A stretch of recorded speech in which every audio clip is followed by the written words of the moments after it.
YouTube, how's it going? The Goat House is back with some more 2019 NFL record predictions, going through every single team. This video is for the Green Bay Packers.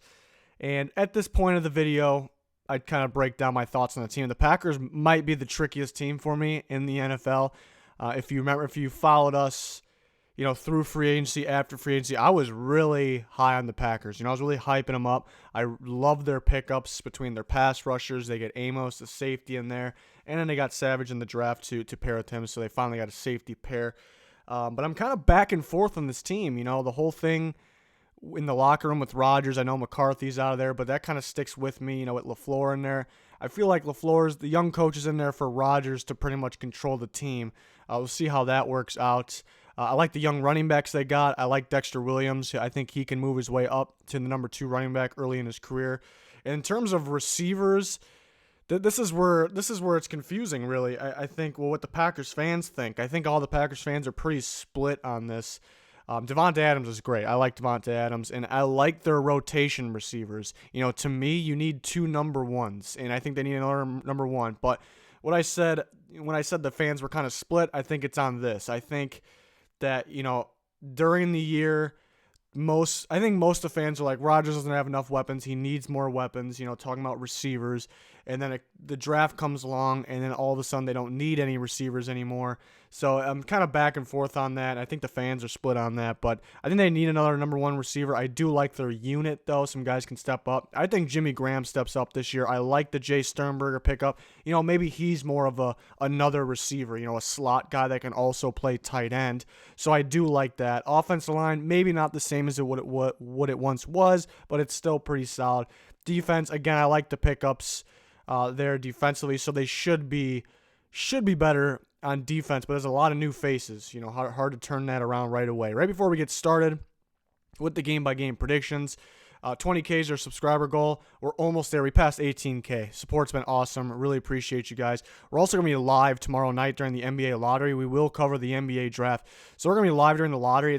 It's mainly for our reaction because a few of us are huge Chicago Bulls fans. So depending on what happens with the Bulls, our reaction could be very interesting. I mean, either way. So, and then we'll have our takes on the rest of the teams and the draft class. There's our Twitter there in the bottom right, link in the description. We got polls. You guys vote for who wins all these divisions for the NFL. We'll have more polls coming too. Click that like button. Much appreciated. Let's get into this video finally, though, here. The Packers. First time I'm looking game by game, I took a look at their schedule. The whole NFC North schedule is pretty tough, but the Packers team, I can't quite figure out. It's about Aaron Rodgers staying healthy. It's about the offensive line staying healthy. That's really what it's about. Their defense is better. Their weapons, you could say, are better, but they're nothing that's going to stand out big time. So it's really on Rodgers staying healthy, really the whole team. In Chicago Thursday night, I did the Bears video already. I did many teams already. I picked the Bears in this video. Thursday night in Soldier Field. Really could go either way. But I do like the Bears. Home field advantage, the Bears defense being dominant. We'll see if it carries over this year. Vikings at Packers.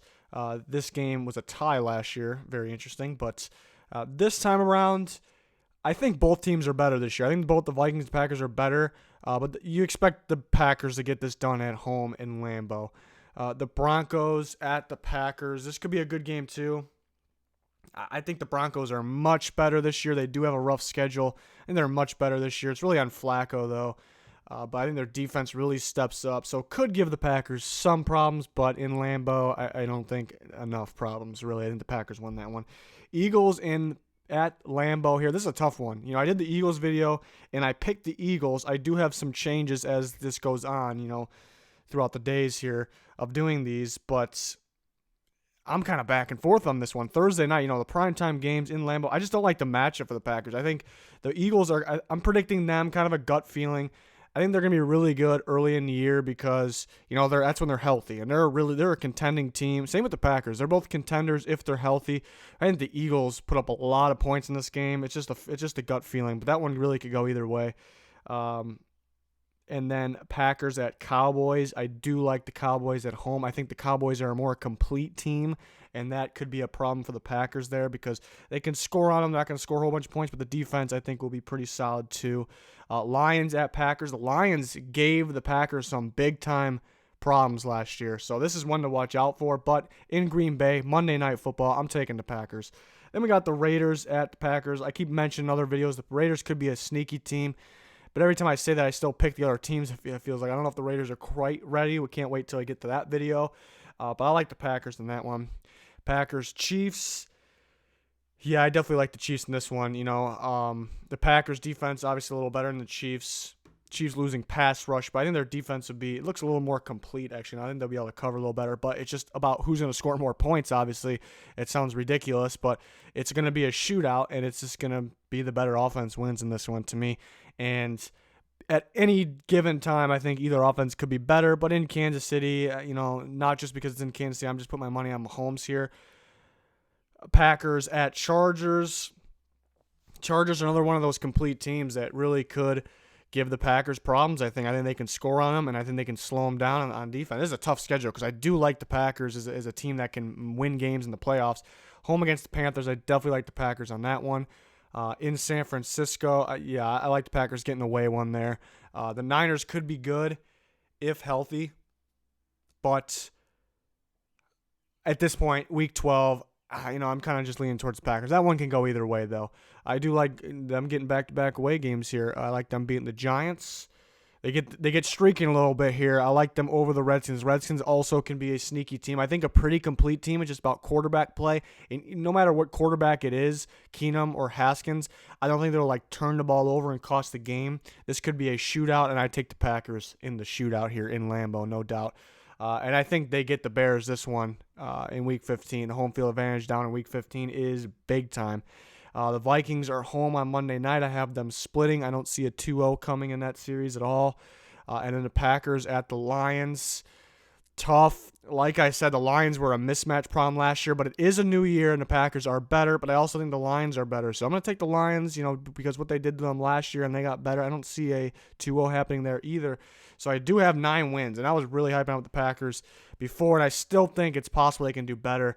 Last year I think I predicted them to have 9 wins, and I got pretty much ripped for it, but they ended up winning less than 9. So, yeah, it's about the schedule. It's about them staying healthy. The whole NFC North has a tough schedule. To me, Rodgers has to play out his mind, and it's definitely possible. It is definitely possible for him to play out of his mind, but it's been a few years. Injuries last year, hurt the year before, and really looking at – they definitely got better. That's the thing. So if Rodgers stays healthy, the offensive line stays healthy, and the expected stay healthy everywhere else, the new guys, they can be darn good. They can win up to 13 games, I'd say. I'd say they have a range they have a pretty big range. I'd say 8, well, depending on the injuries. They can win way less than 8, depending on if their best player gets hurt early.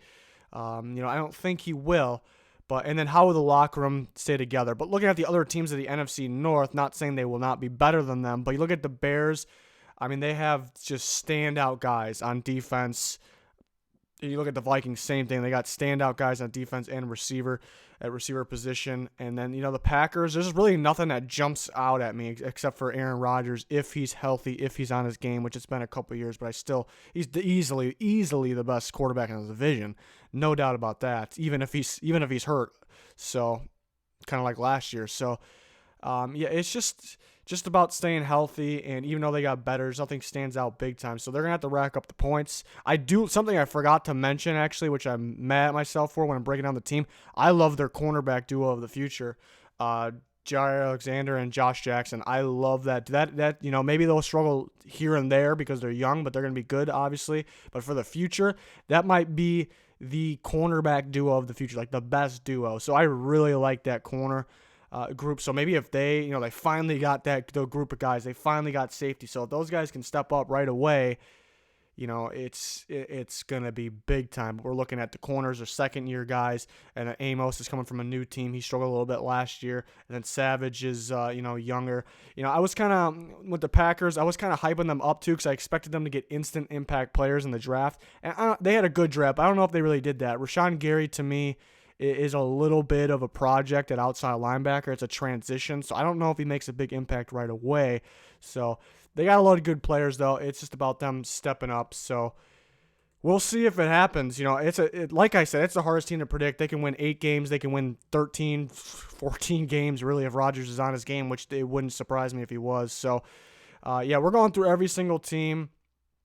And, yeah, we'll get through that. We're covering the NBA playoffs and NBA draft as well. We're going to be live during the lottery, so can't wait to do all that. We got plenty of NFL content on the channel already, as you can see. And then clicking that subscribe button will be much, much appreciated. But that's going to do it for this one. Thanks, everyone, for watching. Goodbye.